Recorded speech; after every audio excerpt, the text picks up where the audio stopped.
ay ñëw baax na ni fii baax na moom na arrière yow da ngay commencé avec le français ah yaay cobaye bi wol ma policier bi mu gazel ma waay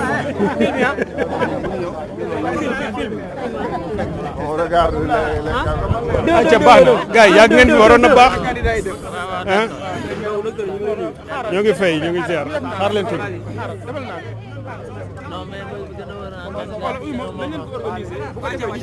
yow benn nga yor da ngay jox mu baax na waaw on va démarrer ngeen baal ñu ak sëñ Cheikh ñu gaaw tuuti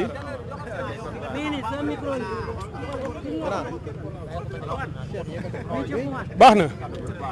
sëñ Cheikh baax na waaw mbokk yi asalaamaaleykum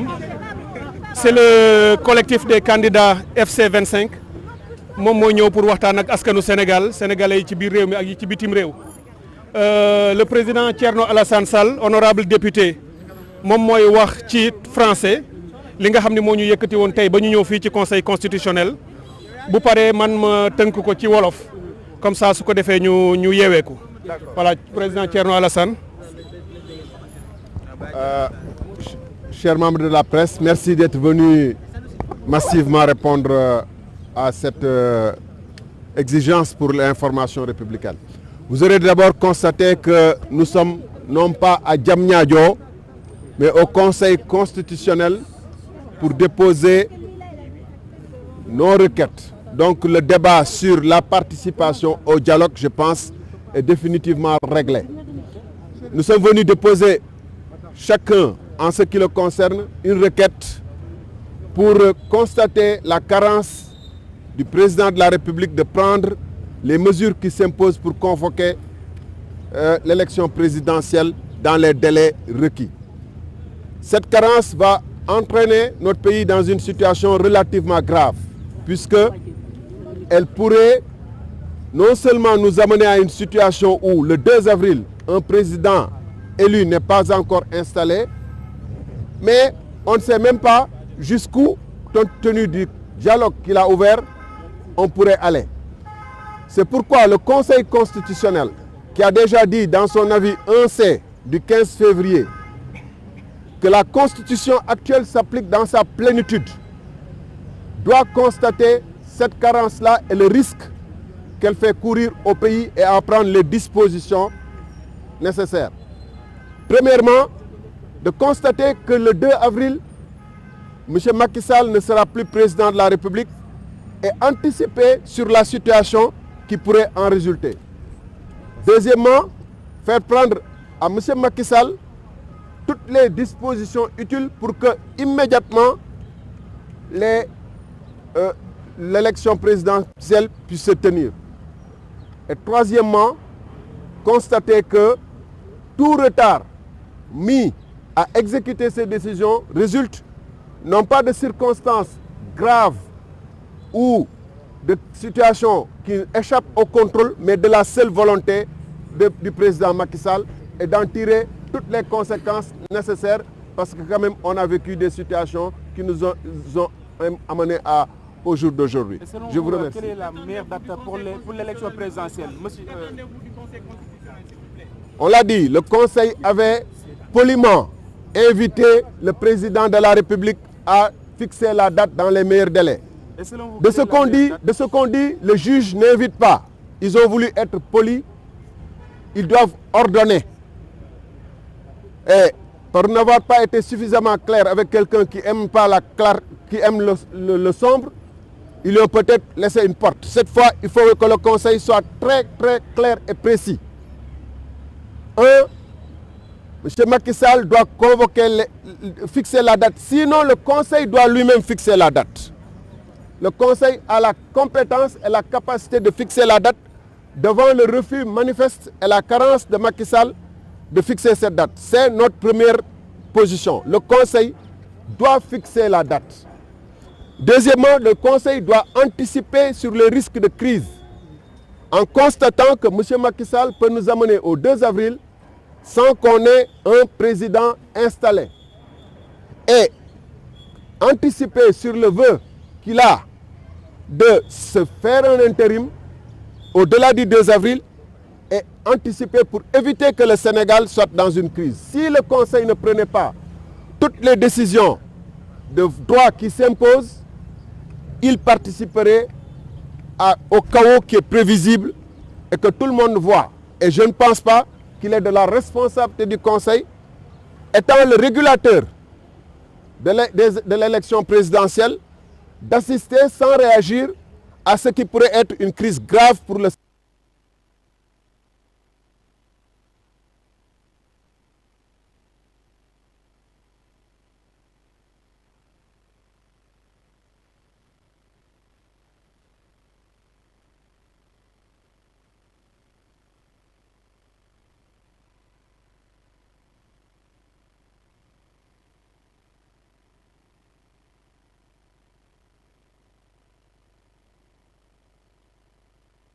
Cette carence-là est le risque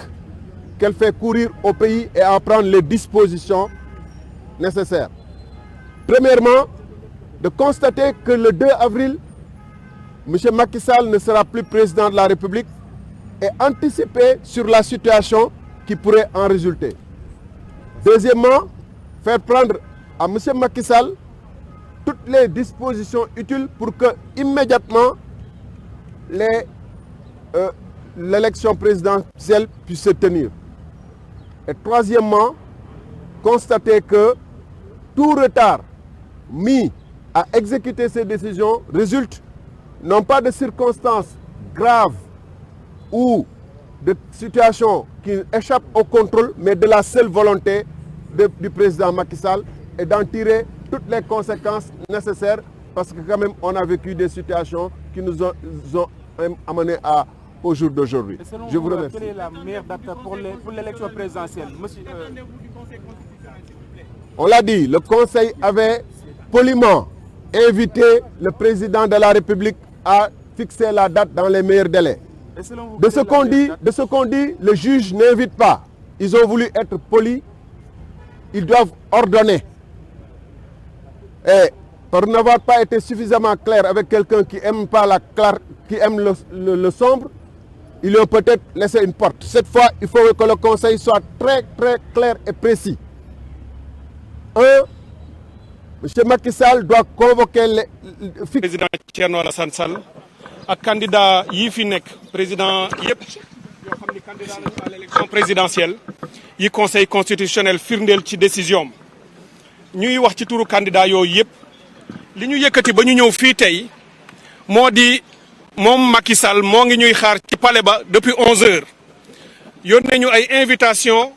ni dafa ñoo bëgg a recevoir nee na day recevoir 19 candidats yi ci 19 candidats yooyu fukk yi ak juróom benn bokk ci collectif bi ñuy wax FC 25 nee nañ ko duñu wuyu ji ci invitation ndax duñu waxtaan ak président boo xam ne respecté woo sa constitution te ñu mën ko tudde président hors la loi ndax ku respecté wul constitution mooy respecté wuloo loi ñu ne ko jamono jooñu mu ñuy xaar dañuy ñëw fii ci conseil constitutionnel pour indi fi benn recours boo xam ne dañu koy jébbal conseil bi ni ko ñoom conseil constitutionnel le 15 février dañu génnee décision ci décision bi ñu ni les autorités compétentes yooyu mooy ki ci jiitu di Macky Sall ñu ne ko nañu jël dans les meilleurs délais mooy délais yi gën a gàtt laata le 2 avril di jot te le 2 avril mooy bi mandat bi di jeex ci diggante boobu na ci jël jàpp app boo xam ne ci la ñuy def élection présidentielle ñu gis ni ba ñu ko waxee ba tey le 15 ba tey jii di le 26 fukki fan ak benn président Macky Sall dafa toog jógul yënguwul yeeyu ci yàbbiwu ci waxu ci jëfu ci rax ci dolli ak li gën a grave bi nga xamee ni ñu ngi koy xaar mu jël délai bi moom mu ni déedéet dana def waxtaan woo xam ni dana ci boole candidat yi dana ci boole recollets yi dana ci boole spoliés yi dana ci boole communication traditionnelle yi dana ci boole ASC yi ku ko neex dugal ci ni bu loolu jeexee lay delluwaat ca conseil constitutionnel pour ñu doog a jëf wala ñu décider ñu ni ko loolu ñun duñu jàpp ni lu méngoo la ak li conseil constitutionnel wax moo tax ñu ñëw ni conseil na jël décision ndi benn ba mu joxee Macky Sall ndogal wala jox ko ndigal rafetal nañ ko sax ba ni ko donte amoon nañu sañ-sañ ni ko jëlal date dañu ko rafetal ñoom amoon nañ sañ sax jëlal seen bopp date waaye ñun kan wi nga xam ne moom la ñuy waxal nee nañu conseil constitutionnel na décider mu wax ñu yoon yi ñu war a jaar mu wax ñu loo xam ne moom la ñu war a anticiper teg ko ci ay dogal pour que réew mi du yegg ci foo xam ne fii amuñu président bu bees te président bi génn dem na moom am na ndogal boobu bokk na ci li ñu ko laaj tey mu anticiper wax askanu Sénégal fii ñu jëm fan la ak bu ñu ca yeggee ban dogal lay jël ak naka la ñuy def sax ba bañ caa yegg loolu mooy li nga xam ne tey yëkkati nañ ko ànd ci ak fukki candidat ak juróom benn yoo xam ne tey dañu décider devant l'histoire et devant le peuple ñëw fii pour jëmmal loolu ci jàmm candidat yi dañu fas yéene lépp lu ñuy def ñu tënk ko ci constitution dañu jàkkaarloog président boo xam ne du respecter suñu sartu réew waaye ñun ñi dañu fas yéene lépp lu ñuy def ñu tënk ci biir constitution bi moo tax ñu ñëw laaj leen ko ñoom ñoo yor kàddu gi ñoo yor baat bi ñoo yor pouvoir bi pour que bu exécutif jëful législatif jëlul responsabilité am ñoom le judiciaire ñuy beneen bànqaas bi nga xam ni dina équilibrer réew mi et dina jox sénégalais yi seen àq. par rapport ak seen dialogue bi ngeen koy amal wala. xam nga ñun dañu wax ni duñu dialoguer ak Macky Sall waaye dañuy dialoguer ak le peuple sénégalais démb gis ngeen ni bés boobu nga xam ne moo doon bésu vote le 25 février te Macky Sall foqati ko ci askan wi nangu li nga xam ne moo doon li gën a rëy ci askan ci démocratie génn nañu ci biti demoon bëgg def vote symbolique mu génnee lu mu am ci policier pour gàntal ñu ko waaye dem nañu vote ji fépp fu ñu mën a wote won ko ay def ko ànd ci ak sénégalais yi loolu itam tey la ñuy bëgg diggante tey ak suba ñu ngi waxtaan ak ñi nga xam ne mooy aar suñu élection ak waa société civile yëpp ak F24 ak bépp force vive bu nekk ci réew mi boo xam ne am nga ñu nekk sa ginnaaw ñu ànd ñun ñëw def suñu dialogue du peuple sénégalais dialogue dignité dialogue démocratie dialogue ngor ak dialogue boo xam ne wute na ak folklore ba muy def ak théâtre ba muy def grand théâtre fële la koy defee jam ñaajo waaye mënoon na yem fii rek grand théâtre ndax loolu ñuy def yëpp théâtre la ndax la ñu fay décider mu fay tukkee mënul gën a rëy décision conseil constitutionnel mënul gën a rëy constitution bu Sénégal jërë ngeen jëf merci. les 16 candidats micro yaa ngi noonu ngeen jël micro yi rek mu nekkoon les 16 candidats. bismillah donc Ngoné. Ngoné yow na nga comprendre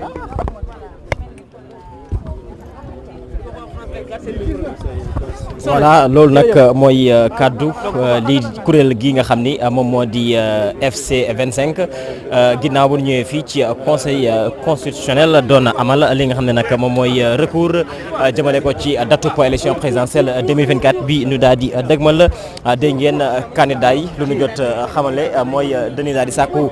ci juge yi rek ñu daal def seen kéemtulaay kattan ba jàpp li nga xam ni moom moo di datu élection yi avant ñuy àgg ci guddi maanaam 2 avril moom président Macky Sall dootul nekkati njiitum réew mi waaye aussi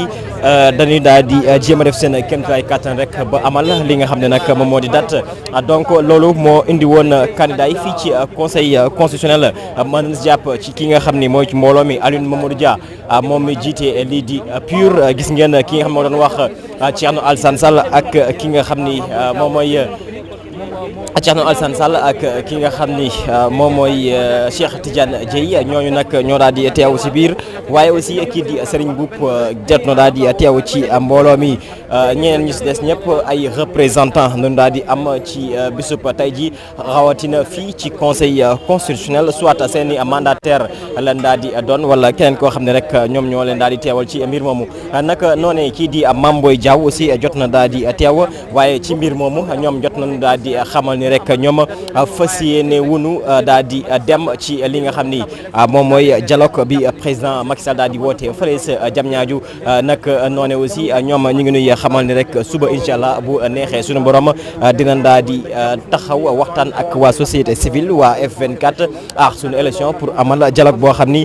ñoom ñoo koy daal di waxtaanee ak seen biir waaye aussi bokk si ak lii di askanub Sénégal donc mën nañ jàpp ne si tënk loolu moo daal di ruusandi rek fii ci nga xam ni moom mooy conseil constitutionnel ñu daal di xaar ni rek ana kañ la juróom-ñaari juge yi di tontu candidat yi jot a ñëw fii daal di déposé li nga xam ne nag moom mooy seen recours ñeel datu élection yi di jaare noonu di jaajëfal bu baax a baax mbokku Info 313